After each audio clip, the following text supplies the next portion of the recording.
नमस्कार दोस्तों, मैं माधवी आपका स्वागत करती हूं आपके अपने YouTube चैनल जिसका नाम है स्टडी कोच। तो जैसे कि आप अब तक जान चुके होंगे दोस्तों कि 29 जुलाई को केंद्रीय कैबिनेट मीटिंग रखी गई थी, जिसके अंतर्गत कुछ महत्वपूर्ण निर्णय लिए गए हैं। तो दोस्तों चलिए आज उनके बारे में कुछ चर्चा कर लेते हैं हम। तो देखिए, इसमें कहा गया है मानव संसाधन विकास मंत्रालय को अब शिक्षा मंत्रालय कहा जाएगा। दोस्तों, जो मानव संसाधन विकास मंत्रालय था, अब उसे उसका नाम चेंज करके शिक्षा मंत्रालय कहा जाएगा उसे। अगला पॉइंट है दोस्तों, करीब 30 साल बाद, यानी कि करीब 30 साल पहले ये जो शिक्षा पद्धति पहले से जो चली आ रही थी दोस्तों, वो राजीव गांधी के समय की थी। अब इसको चेंज कर दिया गया दोस्तों, नई शिक्षा पद्धति लाई गई है दोस्तों। अब देश का विकास करने के लिए इसकी यह बहुत ज़रूरी था दोस्तों। अगर शिक्षा पद्धति को बदल देंगे तो दोस्तों देखो, जो हमारी नई पीढ़ी है, जो हमारे देश के भविष्य का निर्माण करेगी, यदि देश के नौजवान मल्टी टैलेंटेड होंगे तो कहीं ना कहीं वो देश का निर्माण करेंगे दोस्तों, देश के निर्माण में अग्रणी भूमिका निभाएंगे दोस्तों। इन सब चीज़ों को देश के विकास के लिए आवश्यक है कि देश के लिए शिक्षा व्यवस्था का निर्माण किया जाए। इसलिए यह शिक्षा पद्धति चेंज करनी बहुत ज़रूरी थी दोस्तों। ये शिक्षा पद्धति अब नहीं आ चुकी है, आज हम इसके बारे में बताएंगे आपको। तो चलिए स्टार्ट करते हैं। अगला पॉइंट क्या है, अब उच्च शिक्षा के लिए एक नियामक संस्था होगी दोस्तों, जिसका त्रिभाषा फार्मूला लागू रहेगा, जिसमें त्रिभाषा फार्मूला लागू रहेगा दोस्तों इसके अंदर। अब देखते हैं नई शिक्षा नीति के अंदर क्या क्या बातें हैं, क्या क्या बातें इसके अंदर बताई गई हैं, उसके बारे में चर्चा कर लेते हैं दोस्तों। तो देखिए, पहला पॉइंट क्या है इसके अंदर, SSRA यानी कि स्टेट स्कूल रेगुलेटरी अथॉरिटी बनेगी, जिसके चीफ शिक्षा विभाग से जुड़े होंगे दोस्तों। सेकंड पॉइंट है 4 year integrated BEd, 2 year BEd और 1 ईयर बीएड कोर्स चलेंगे दोस्तों। 4 ईयर इंटीग्रेटेड बीएड और 2 ईयर का बीएड और 1 ईयर का बीएड कोर्स चलेंगे अब दोस्तों। थर्ड पॉइंट क्या है, ECCE यानी कि early childhood care and education के अंतर्गत प्री प्राइमरी शिक्षा आंगनवाड़ी स्कूलों के माध्यम से कराई जाएगी दोस्तों। अब देखिए चौथा पॉइंट दोस्तों, टेट लागू रहेगा। जो बच्चे शिक्षा क्षेत्र के अंदर जाना चाहते हैं, जो स्टूडेंट, उनके लिए टेट लागू रहेगा अप टू सेकेंडरी लेवल तक। अब देखिए दोस्तों, आगे जाके देखिए 5वां पॉइंट लिखा हुआ है इसके अंदर, शिक्षकों को गैर शैक्षणिक कार्यों से हटाया जाएगा दोस्तों। जैसे दोस्तों शिक्षकों को दूसरे कामों में बिजी कर दिया जाता था, अब वो नहीं किया जाएगा, सिर्फ चुनाव ड्यूटी लगेगी उनकी। BLO ड्यूटी से शिक्षक हटेंगे, MDM से भी शिक्षक हटेंगे दोस्तों। अब छठा पॉइंट है दोस्तों, स्कूलों में SMC और SMC या फिर SDMC के साथ SCMC यानी कि स्कूल कॉम्प्लेक्स मैनेजमेंट कमेटी बनाई जाएगी दोस्तों एक। 7वां पॉइंट है दोस्तों, शिक्षक नियुक्ति में डेमो स्किल टेस्ट। जब शिक्षकों की नियुक्ति होगी उसमें शिक्षकों को क्या करके दिखाना पड़ेगा, एक डेमो करके दिखाना पड़ेगा, स्किल टेस्ट करवाया जाएगा दोस्तों, इंटरव्यू भी होगा उनका अब इसमें। तो ये इस नीति के अंतर्गत दोस्तों कुछ बदलाव जो किए गए हैं, शिक्षकों की नियुक्ति के समय जो डेमो करवाया जाएगा, उनके स्किल टेस्ट लिए जाएंगे और इंटरव्यू भी शामिल है, उसमें इंटरव्यू भी लिया जाएगा अब शिक्षकों का। ऐसी भर्ती नहीं होगी अब शिक्षकों की।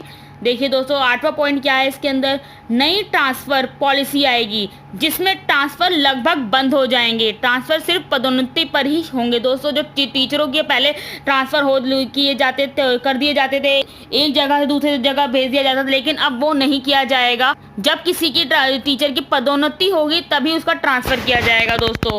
देखिए दोस्तों 9वां पॉइंट, ग्रामीण इलाकों में स्टाफ क्वार्टर बनाए जाएंगे दोस्तों, केंद्रीय विद्यालयों को तर्ज पे रखकर। 10वां पॉइंट है, RTE को कक्षा 12वीं तक या 18 वर्ष की आयु तक लागू किया जाएगा दोस्तों। RTE को कक्षा 12वीं तक या कक्षा 12 या 18 वर्ष की आयु तक लागू किया जाएगा। और 11वां पॉइंट है, मिड डे मील के साथ अब हेल्थी ब्रेकफास्ट भी स्कूलों में दिया जाएगा। जो बच्चों को मिड डे मील दिया जाता था, अब बच्चों को वहाँ पे ब्रेकफास्ट भी दिया जाएगा दोस्तों। 12वां पॉइंट है, 3 लैंग्वेज बेस्ड स्कूली शिक्षा होगी। अब 3 लैंग्वेज बेस्ड को ध्यान में रखकर स्कूली शिक्षा दी जाएगी दोस्तों अब। 13वां पॉइंट है, फॉरेन लैंग्वेज कोर्स भी स्कूलों से शुरू होंगे दोस्तों। फॉरेन लैंग्वेज कोर्स भी स्कूलों में शुरू करवाए जाएंगे। 14वां पॉइंट है इसके अंदर, विज्ञान और गणित को बढ़ावा दिया जाएगा दोस्तों। हर सीनियर सेकेंडरी स्कूल में साइंस और मैथ्स विषय अनिवार्य होंगे। अब 15वां पॉइंट है स्थानीय भाषा भी शिक्षा का माध्यम होगी दोस्तों।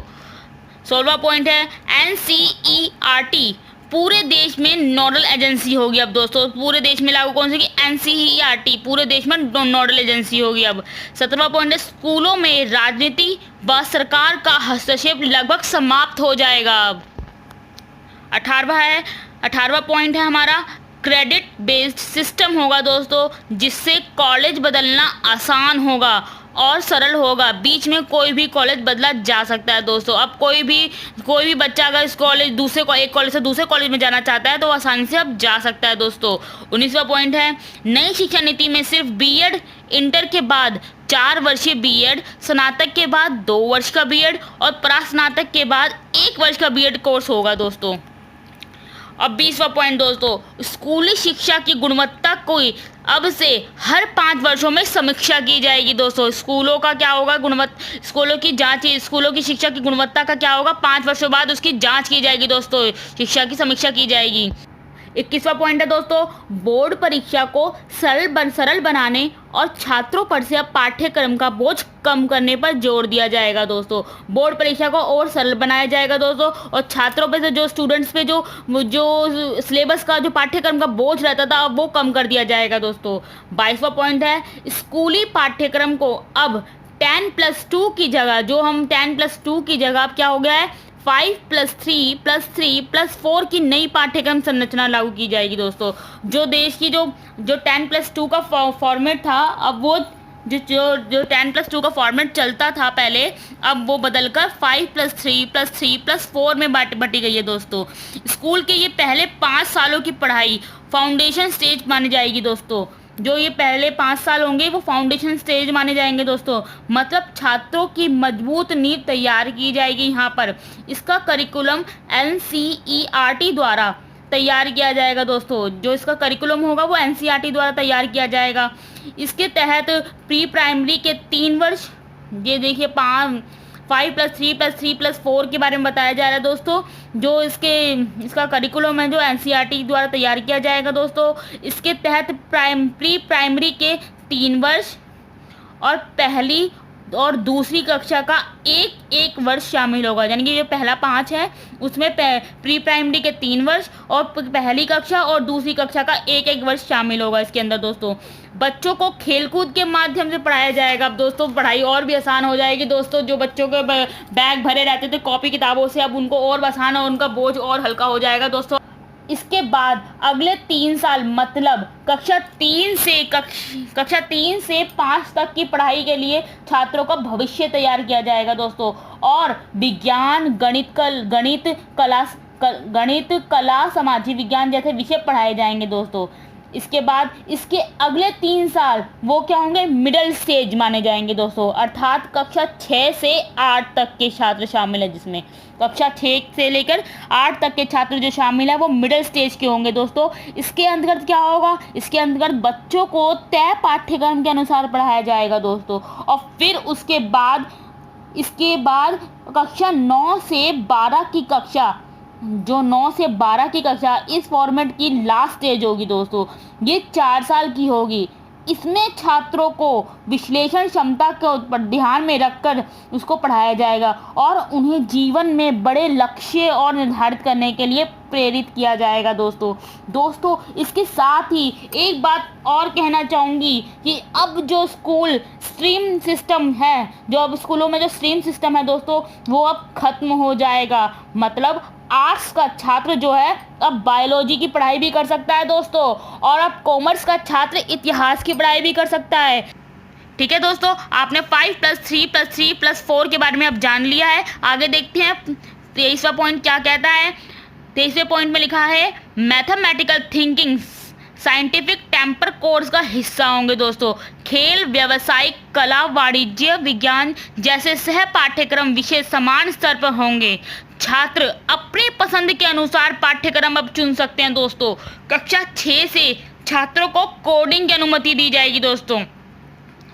कक्षा 6 से छात्रों को कोडिंग की अनुमति दी गई है दोस्तों। कक्षा 6 से ही बच्चों को प्रोफेशनल स्किल की शिक्षा दी जाएगी और साथ ही स्थानीय स्तर पर इंटर्नशिप, यानी कि दोस्तों अब जो बच्चे किसी भी चीज़ में रुचि लेते हैं, जैसे किसी को पेंटिंग करना बहुत पसंद, तो क्या करेंगे, इसकी बच्चों को इस चीज़ में बढ़ावा देंगे और उनका किसी पेंटर के साथ इंटर्नशिप देंगे, उन्हें ऐसे कराई जाएगी दोस्तों। इसके अलावा संगीत और कला को पाठ्यक्रम में लागू कर बढ़ावा दिया जाएगा। आगे है 24वां पॉइंट दोस्तों, बच्चों के रिपोर्ट कार्ड में लाइफ स्किल को जोड़ा जाएगा दोस्तों। जैसे कि आपने अगर स्कूल में कुछ रोजगार परक सीखा है तो उसे आपके रिपोर्ट कार्ड में जगह मिलेगी, जिससे बच्चों को लाइफ स्किल्स का विकास होगा दोस्तों। ठीक है ना दोस्तों। तो चलिए दोस्तों 25वां पॉइंट देखते हैं अपना, जो रिसर्च में जाना चाहते हैं दोस्तों, जो रिसर्च में जाना चाहते हैं उनके लिए 4 साल का डिग्री प्रोग्राम होगा, जबकि जो लोग नौकरी में जाना चाहते हैं वो 3 साल का ही डिग्री प्रोग्राम करेंगे। लेकिन जो रिसर्च में जाना चाहते हैं वो 1 साल के एमए के साथ 4 साल के डिग्री प्रोग्राम के बाद पीएचडी कर सकते हैं दोस्तों। अब इसके लिए अब उन्हें एमफिल में ज़रूरत नहीं है जाने की। आगे बढ़ते हैं, मल्टीपल एंट्री और एग्जिट सिस्टम लागू किया जाएगा दोस्तों। ये क्या है मल्टीपल एंट्री और एग्जिट सिस्टम दोस्तों? आज की व्यवस्था में अगर 4 साल इंजीनियरिंग पढ़ने या 6 सेमेस्टर पढ़ने के बाद किसी कारणवश आगे नहीं पढ़ पाते कोई बच्चा, जैसे कोई बच्चा बीच में ही छोड़ देता है, तो कोई उपाय नहीं होता उसके लिए। क्या होता है, उसको कोई डिग्री विग्री नहीं दी जाती है, पूरा कोर्स करना ही पड़ता है उसे। तो देखिए दोस्तों इसके लिए क्या बदलाव किए गए हैं। लेकिन मल्टीपल एंट्री और एग्जिट सिस्टम में 1 साल के बाद, जैसे कोई ग्रेजुएशन में बच्चा 1 साल पढ़ रहा है तो उसे क्या रह जाएगा, 1 साल पढ़ने के बाद वो उन्हें छोड़ दिया तो उसे सर्टिफिकेट दिया जाएगा। अगर उसने 2 साल के बाद छोड़ा है स्कूल कॉलेज अपना, तो उसे डिप्लोमा दिया जाएगा और 3 या 4 साल के बाद उसे डिग्री मिल जाएगी दोस्तों। स्टूडेंट के हित में ये एक बड़ा फैसला है दोस्तों। तो चलिए दोस्तों अब लास्ट देख लेते हैं, एक 27वां पॉइंट अपना, नई शिक्षा नीति 2020 के तहत ऐप, टीवी चैनल आदि के माध्यम से पढ़ाया जाएगा दोस्तों। ये तो हम लॉकडाउन में देख ही चुके हैं कि किस टीवी के वो ऐप द्वारा पढ़ाया जा रहा है बच्चों को, तो इसको शामिल कर दिया गया है अब इस शिक्षा नीति के अंतर्गत। देखिए दोस्तों इसमें क्या लिखा हुआ है, प्रौढ़ शिक्षा के लिए गुणवत्तापूर्ण प्रौद्योगिकी आधारित विकल्प जैसे ऐप, ऑनलाइन पाठ्यक्रम मॉड्यूल, उपग्रह आधारित टीवी चैनल, ऑनलाइन किताबें और आईसीटी से सुसज्जित पुस्तकालय और व्यस्त शिक्षा केंद्र आदि विकसित किए जाएंगे दोस्तों। तो चलिए दोस्तों आशा करती हूँ आपको ये पॉइंट सारे समझ में आया होगा, किस तरह से बदलाव किए गए हैं दोस्तों हमारे देश के हित के लिए दोस्तों। हमारी शिक्षा नीति में ये बदलाव होना बहुत ज़रूरी था दोस्तों। अगर हमारे देश को आगे बढ़ना है और दूसरे विकसित देशों के साथ उन्हें शामिल होना है दोस्तों, खड़े रहना है, तो हमें अपना जो हमारे आज के जो नौजवान हैं, जो भविष्य हमारा, उन्हें सुधारना होगा। जो शिक्षा पद्धति को चेंज कर ही सुधार सकते हैं हम उनको दोस्तों।